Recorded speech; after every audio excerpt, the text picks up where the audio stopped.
Cancer Healer Center, a new beginning.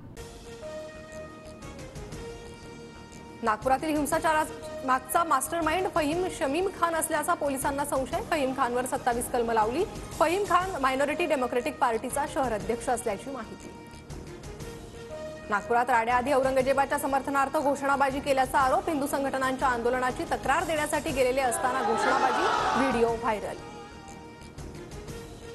Nagpur राडा दरम्यान भालदारपूरमध्ये जमावाकडून महिला पोलिसाचा विनयभंग करण्याचा प्रयत्न। गणेशपेठ पोलीस ठाण्यात जमावाविरोधात गुन्हा दाखल।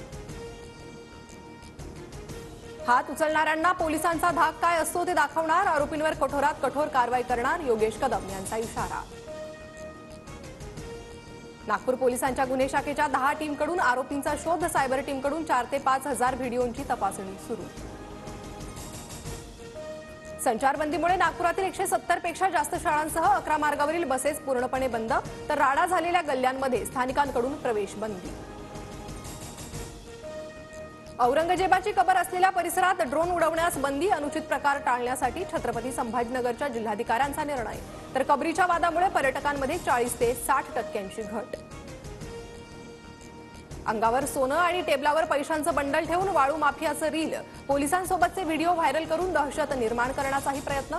भाऊ राठोडवर कारवाई करण्याची हिंगोलीतल्या सेनगावच्या ग्रामस्थांची मागणी। खोडकेंना विधान परिषदेची उमेदवारी दिल्यानं राष्ट्रवादीतील अनेक पदाधिकारी नाराज। एका घरात 2 आमदारकी देऊन काय फायदा, इच्छुकांचा सवाल। सूत्रांची माहिती। प्रशांत कोरटकरच्या शोधासाठी कोल्हापूर पोलिसांचं पथक नागपूरला रवाना। कोणत्याही क्षणी कोरटकरला अटक होण्याची शक्यता। कोरटकर उच्च न्यायालयाचा दरवाजा ठोठावण्याची शक्यता। ॲडव्होकेट शेखर जोशींकडून बुलढाण्यात उद्धव ठाकरे आणि संजय राऊतांविरोधात तक्रार। सामनातील संपादकीय लेखामुळे हिंदूंच्या भावना दुखावल्याचा आरोप। अंतराळवीर सुनीता विल्यम्स तब्बल 9 महिन्यांनी पृथ्वीवर परतल्या। भारतीय वेळेनुसार पहाटे 3:27 यान फ्लोरिडाच्या समुद्रात उतरलं। सध्या चालता येत नसलं तरी चेहऱ्यावर समाधानाचं हास्य। ठाण्यातील पार्किंग प्लाझा रुग्णालयातील बेड धूळ खात। कोरोना काळात बनवलेले रुग्णालय धुळीत। लाखोंची सामग्री खराब होण्याच्या मार्गावर।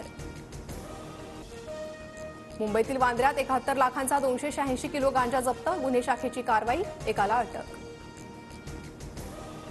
बँक ऑफ महाराष्ट्रमधील ऑल इंडिया बँकिंग एम्प्लॉईज असोसिएशनच्या सदस्यांचा उद्या 1 दिवसाचा लाक्षणिक संप। कर्मचारी भरतीची मागणी।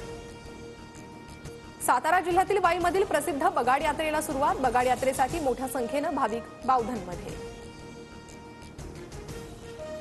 पुण्यात 531 जागांसाठी 3000 मुलींची गर्दी। पोलीस भरतीच्या वेळी मोठा गोंधळ। गर्दीमुळे अनेक मुलींच्या पायाला दुखापत झाल्याची माहिती। मतदार ओळखपत्र आधार कार्डशी लिंक होणार। बोगस मतदानाला आळा घालण्यासाठी निर्णय। घटनेतील तरतुदीनुसार निर्णय घेतल्याची निवडणूक आयोगाची माहिती। Cancer Healer Center, a new beginning.